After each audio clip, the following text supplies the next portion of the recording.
Hey everybody, first time in a long time I've put up a video. I'm going to apologize in advance for my microphone. I have a HyperCloud 2 and apparently has some Windows 10 issues or something. I don't really know, but it might be quite quiet. And I have a sleeping baby close by, so I don't want to be too loud myself. So if you have to turn up or if you can't hear it all, sorry about it, my bad. But today I'm going to be doing a review about the new game mode and the new hero. It's not going to be super in-depth. I'm going to go over some of some of my projections for the new game mode and some of the pros of it, some of the cons, and basically how I just see this mode going out into the future. So let's go take a look over the Unknown Paradise. Waves to set sail, yada yada yada. This button right here, you can press to go and do practices. I don't know if it's going to be the one that's going to be what you do to go and do whatever, but you can choose whatever attack it is, level of the boss, and so on. So the first thing you need to know about this game mode is one, it's going to cost you a shit ton of gold. Over here in the Battleship Parts, I can't show you, I guess, what it costs to max all these, but the last few levels of all of them, well, these ones are always expensive because they're only 4. These ones were fairly expensive as well because they're only 10. But all these other ones in the 30 range, the last 5 levels, they go from like 2.5 million to 3 million to 3.5 million to 4 million to 4.5 million around there for just for the last 5 of each of them. To max all of this costs somewhere like between 2 and 300 million gold to max out everything. So there's going to be a lot of gold farming involved in this right away. And to be completely honest, I don't know if these are actually like amazing upgrades. Like the ship HP, I could see being a huge thing because that will really determine how far you're able to go.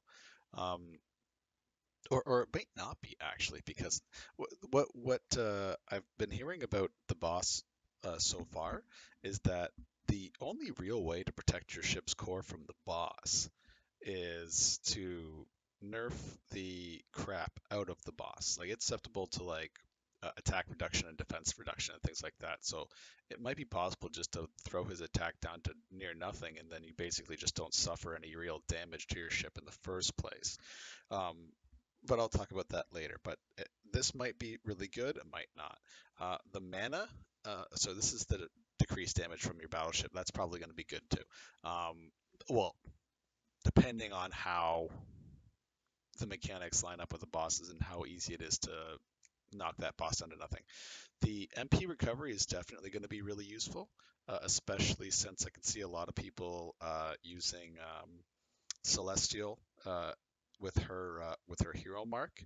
Um, Celestial and Baby Yucca, maybe even throwing in Ekaterina, or people screaming about how Yucca's not awakened yet. Maybe she'll come up soon, and then we can get extra more, like even more mana regen, and it'll just be like a non-stop flow of mana, so you won't really need to worry about that. Because it is only 5 turns, I believe 5 turns, so it's not like it's a major issue with mana. So having this little bit of regen plus your passive regen plus like Celestial's Mark, that'll basically allow you to spam your second and third skills endlessly for that short amount of time. This just increases your hero's HP, like just obviously useful depending on how things turn out. Um, the final skill power, um, this is probably going to be one of the best ones that you're going to want because this is basically adding how much damage you're going to be able to do to the boss. And doing the damage to the boss is basically how you're going to be scoring points here. So this is all going to be universally useful all across the board.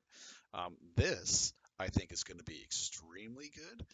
It could be shit, I don't know, but I think it will be extremely good until everybody has their starting positions completely refined. But even after at that point in time, if everybody refines perfect formations to have everything set up properly for every different situation, um, your very first turn, you'd be able to cast any awakening skill with this. So while you're setting up your formation and everybody's not quite in place to do their co-op attacks, this could be a really good thing. Or if you're struggling a little bit and your heroes are getting killed, like a last ditch thing right before the end, you only got a couple heroes left. Your co-op attacks isn't really an issue. You could probably throw this in there to go boom. uh, and get an extra like million or 2 million damage out of it, depending on the hero using the skill. But I think it'd be more in the earlier game to have your really strong awakening, 4-turn awakening heroes go first in your setups so that they can use their awakening skills to start the damage ball rolling really early while you get everything else in place on your first turn. But that's just my take on it so far. Things could change.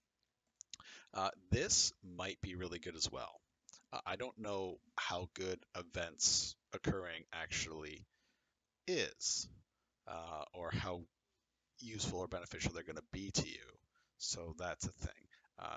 These, I believe, lets you rescue, like if you find like a traveler or something like that, or somebody else and sitting off in the water on your voyage or whatever. Like you can use these things to save them or something like that.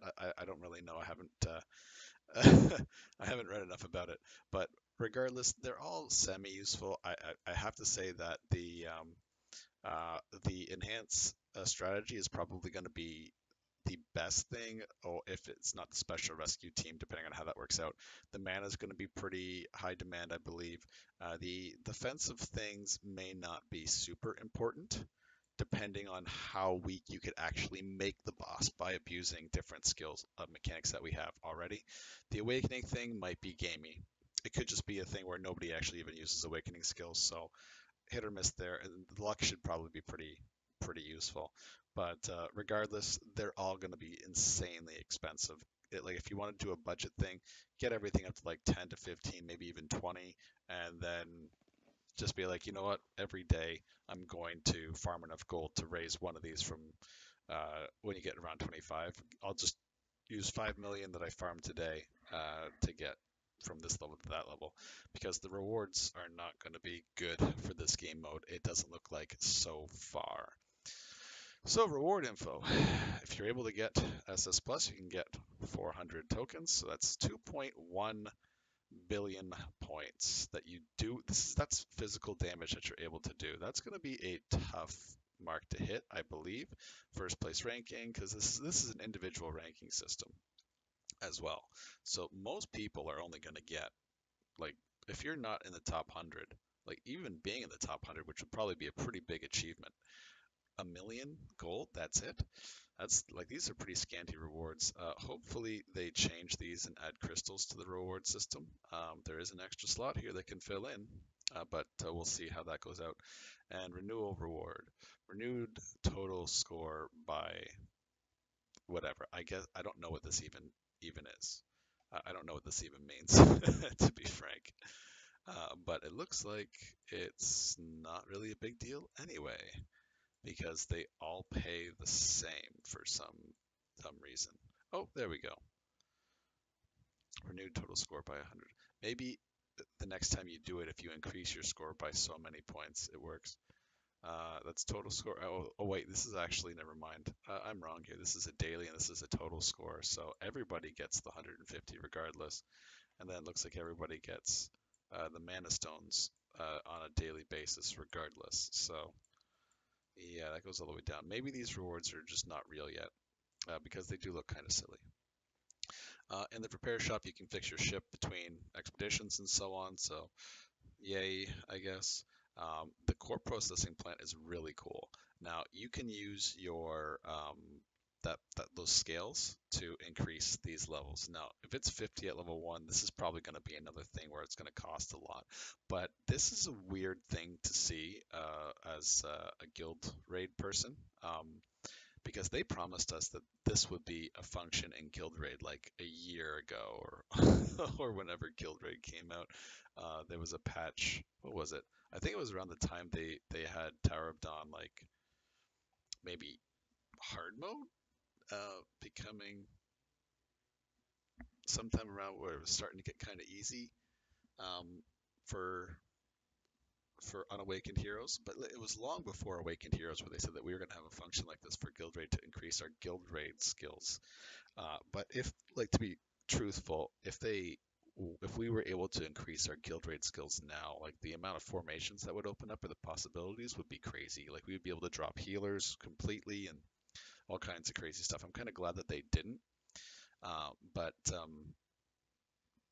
at the same time, who knows what they're going to do in the future. But I am a little bit ticked that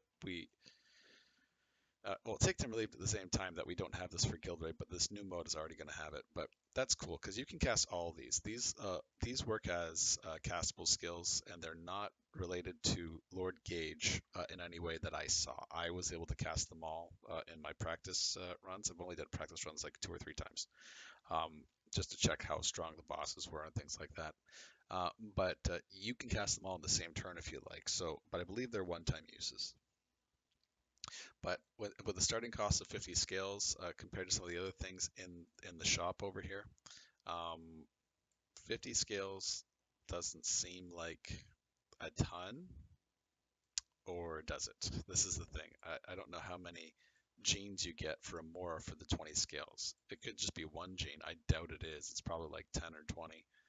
Like it could be a one-to-one thing. Maybe it's 100 genes for 20 scales, and her skills, like her skills, I believe cost something like 6,000 to max. I maxed all for other skills with perfect genes. It was over 3,000 for sure, um, or close to 3,000. I don't remember now. Another thing about it, now I can't remember if I had 3,000 genes or almost 4,000 genes before I did it. And it brought me down to the low numbers. But yeah, that I don't know how crazy this is going to be. Now, this is going to be supposedly the only way to get 4-star runes, and I do want to talk about runes a little bit. These unknown fruits, I don't think anybody should rush and buy those packages. I don't think it's going to be a crazy thing to acquire these and limit break your heroes. And I really think that the limit breaking and a lot of these things that we have are not really going to be great for this game mode. Like this game mode, because the rewards are what they are, it doesn't seem like it's going to be super crazy competitive. It seems like the community will probably refine things pretty quickly because there are only so many options. The Kraken is the only boss. There could be a rock, paper, or scissors. The person that tells you what it's going to be like will there'll be hints about what it is. So if you go to prepare battle, um, more info. Yeah, this Claire girl hears something about what type it is, and it tells you what type the boss is and things like that. So there's hints and so on like that for what the battle's conditions are going to be. I don't know how they're going to change the battle's conditions. There could be extra conditions, like maybe your ship can fail completely, which I find odd. But let's say that they have that, so long as you're able to meet a certain condition. Um, well, I guess if your HP ship falls to 0, you wouldn't be able to make any conditions because you'd be dead. But uh, let's say this one: attack the Kraken's head to earn bonus points. Maybe there's something just dealing with tentacles and holding sigils or something like that. I don't really know yet uh, because I haven't really seen enough. I've only done a test in the first and the last. To me, it looks like so far the only thing that's going to happen is you're going to attack the Kraken, get as many points as possible, and that's just going to be it. Debuff him so he can't like 1 or 2 shot your core, attack him as much as you can, do as much damage in 5 turns, and that's generally going to be what it is. Take care of the minions and whatever. I believe the boss is, let's see, is there, no, you can't check out the boss here, but the boss is going to have,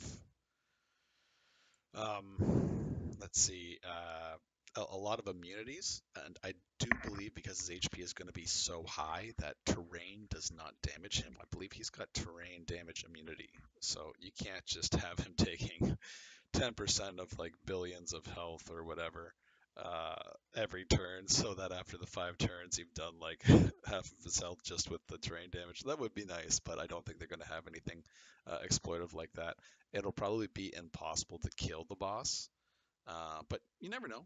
Um, Maybe if we got every single hero with weakenings and defense debuffs and found a sweet combination of awakened heroes with the highest output of DPS and crazy stuff, and then Jin was up in the front with all of her buffs and Iran gets awakened, it's the same thing.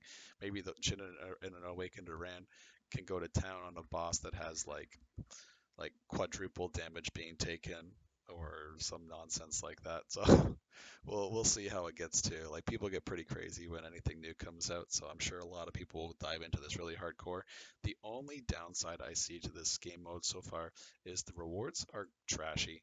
Um, the ranking system is, well, there's these trophies that you can get for doing things. That's kind of cool. I got one for finishing, like upgrading everything already, I believe. Yeah, it's actually called I've got everything. That's amazing. Um, but the trophies are just like a little collectible thing. There might be achievements around collecting all the trophies. You never know. I don't know yet. But the rewards do look like they're pretty garbage right now. The shop is extremely limited. It looks like it's just specifically for fruit and boxes, which if you're a guild raid person or a Battle of Honor person, um, I guess that will be really useful to you if you want that extra 1,000 attack and like maybe a few thousand extra HP, but it'll probably be like 5,000 health and 1,000 attack for like an attack type hero. I'm guessing something like that. I don't know how much the level 80s have stat wise. I don't know if anybody's put that information up yet, but I don't think it's going to be a crazy increase. What it might do is if you're tuning like a double kill strategy in a guild raid formation, which just a shout out for that one. I did get, I believe, the first double kill Deimos last night. Um, if somebody else has got it already, then I apologize for trying to steal their thunder in my ignorance. But I have been congratulated by quite a few guild leaders across silver servers that were very high ranked. So I don't know if anybody else has done it. What I did hear though this week is actually I don't know, maybe I shouldn't share that information. Somebody was able to do uh, almost, well, above pioneer level damage to the Friday Guild Raid boss, and that is quite impressive. Um, anyway, yeah. So with the fruits and the runes, like runes is an endless thing where you can never have enough, and you always want to have the highest one. They have said that there's going to be a 5-star and 6-star runes. I've heard. Um, so I don't even know if these are really going to be a thing. It's mostly like this game mode might just evolve into purely about the fruits, or maybe later on they'll add the runes to this shop and it'll be part of this game mode as they add additions onto it. I just don't know yet. Amora is really strong. I think that everybody like her stats. Let's go take a look at her real quick. Her stats for a um, what's called an area type hero are obscene. Like they're very high. She beats some attack type heroes in terms of her output. 18,000 attack and 3,000 defense for an area type hero. That's pretty nuts. Her mastery is nice too. Like there's a lot of heroes that are really strong that came up, but their mastery was like through the floor, like in the Sea continent, especially. The slow growth rate is a little bit of a piss off, but that's not a big deal. She's only got 3 movement, but you can get a 4th movement with her costume. I'm not gonna buy it because I never ever like those costumes. I always think they're BS. So I'll wait for that to go on sale in the store and just save up the crystals for it. I'm just not gonna buy it. But she's got decent stats and everything. Like her crit rate is fairly decent. I'd say it's not terrible. It doesn't say her hit rate here, but I think it's probably decent as well. I don't know why they include dodge and they don't include hit rate. Dodge is such a useless stat nowadays. But her co-op being S rank is pretty crazy. One other thing I thought was really lazy that they did. Um, Actually, yeah, they usually have different costumes for each of the stars. They just did the same one for her basically every single time. So she doesn't have any other newbie frames. She's always got the one frame. All right, so let's talk about the runes real quick because they are interesting. So the first thing you gotta know is the increased stats on the runes are basically not not as noticeable as you'd like. So 700 attack compared to a 3 to a 2, I believe that's in like the same scale. Like, let me find a 2-star here. So 24 to, or you know what, let's stick with the same type. Yeah, 2487 to 31 to 38. So it's basically scaling the same. Um, so no difference there. I guess that'll be a big difference on the defense and HP rune. Well, maybe not so much the HP runes. I know I've got a couple. I made a really good HP rune in 4-star that I have misplaced. Oh, there. No, that's not the one I wanted. Yeah, that one will be good for like a tank in Battle of Honor or something. All right, so the HP increase is actually, I guess, kind of nice now that I'm looking at it. It's yeah, it's a few thousand. The defense increase is pretty nice as well. If I can find it here that I have it on.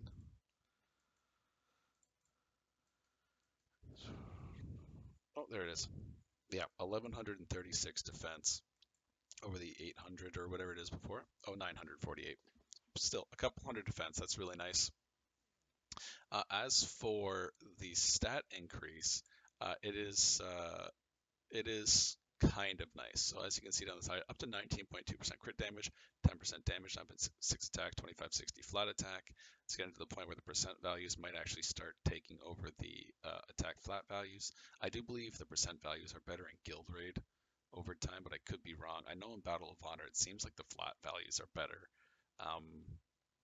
Just because like you're gonna have a lot of percent flat attack, so have percent attack, so like having more flat attack would be better. Like if you're using things like a Beast Rain or a Dasamir set and things like that, and so much attack percent stack, then flat attack is probably going to be a lot better for you. In Guild Raid, I think the percent value, depending on your sets, may or may not be better sometimes. But I know that's pretty vague, but I just don't do a ton of math. I like to just play the game and tweak things as I go. But these are pretty high values. So pretty high defense value, almost 20%, almost 10% HP. Like these are really crazy values. For the damage, like that's insane. Damage on rock, scissors, or paper type, almost 20% as a damage modifier. That's nuts. The damage to boss, 16%. And the wall in the same spot. I heard recently that the wall in the same spot damage is actually not as good as boss damage. I don't know. Maybe boss damage is calculated in a separate way. I am just too lazy to figure that shit out. But these are quite high. But the other things that are really quite high is this gold cost for enhancing these runes is absurd. So I'll just enhance this one as the example. Oh, 5,000 HP. I might even be able to use this rune. Who knows? But look at the cost of these. Like, just so you know, a +9 5-star weapon costs like 25,000 to enhance to +10 if it succeeds. And this is costing, and I'm only at level 10. It's going 50k a tick. So it's going to cost people like $1 million per rune to get this nonsense up. So I've got a bunch of these. I got a few of those packs, and there's some that I want to look into. Like the colors are nice enough. Oh, I got a lot of oranges actually. To make me want to refine it, but oh, that this one hurt. When you saw it damage, then it's like on Nephthys. That was terrible. But these are really expensive to enhance. I don't even know if, because of how limited we're going to be in acquiring them, if it's even going to be worthwhile replacing all your 3-star with your 4-star as fast as possible. Like some people might go nuts and just buy all 10 of the packages and do all kinds of other stuff. Like that's like 12,000. It's like 12,000 crystals for all those packages. Like that. There's going to be people that do it, but I think that what's going to end up happening is they're going to be very upset with the fact that the runes work basically like all the other runes, so the rates that you get things is incredibly low, and you're just not going to get what you want when you do that. And I think it's setting people up for a major upset. I did buy a couple, and it was extremely upsetting. It was not happy fun times for me, that's for sure. Anyway, that's going to be it for this one. I do think that, like, just overall, this game mode is more of like at least on face value, it looks like more of a here's something to do while you're not doing the thing that you're obsessed with. Like obviously Battle of Honor gives the best rewards in the game, the lots of crystals and all that, so there's a huge incentive for Battle of Honor. Guild Raid is more about bragging rights because the rewards are so trashy. Um, and people who really like tuning, like I really enjoy tuning gear and watching my scores grow and things like that, just for whatever reason. So I enjoy doing things like that. This game mode, I think, is just actually going to be part of the things to do. Like it's not like with only a few turns for each level. Um, I don't think it's going to be that crazy. I just don't. Unless these rewards turn into something amazing, I just don't see how it's going to happen. But we could just wait a few more hours and see how that turns out. Anyway, I'm going to upload this now. I really think that a lot of the stuff that you get from this are just things to help your other game modes. Like they're definitely universally good, like for every type of game mode. If you just like doing the PvE content, if you like raiding, if you like hell mode and stuff like that, these are obviously going to be helpful things. If you like Battle of Honor, like getting the first group of all 4-star runes for your PvP team is probably going to be pretty major if you can nail some good like percent attack and attack um, runes or some damage or crit damage runes. Like you're probably going to be able to get much higher numbers in output than some people. I don't think the defense barrier is high enough at the moment, and I don't see this helping the current system. I think it's definitely going to be moving towards more an imbalanced thing with attack over defense. Looks like we're still going to be relying completely on crit damage reduction. It might get to the point actually pretty soon where people are going to want a set that deliberately lowers your crit rate to nothing. And because they're able to kill people with just their flat out damage, and the crit damage reduction things is going to be a way to bypass things. You never know what the future of this game has because the damage is just getting out of control. Anyway, that's going to be it for this video. So like I said, I think this is just going to be a thing to do. I don't think it's going to be crazy competitive unless these rewards get zeros beside everything. And some crystals go in this empty slot over here. But that's just what I think. It looks like we're going to be able to get at least like 1,000 or so of the scales a week. I think something like that. So hopefully at least 1,000 a week, so we can start making decent use of the shop. Yeah, the awakening is going to be the limit break is going to be kind of lackluster, but might be just that little extra push you need for each hero to break into some of the double kill range. The 4-star runes is going to get a lot of people into the double kill range as far as guild raid is concerned.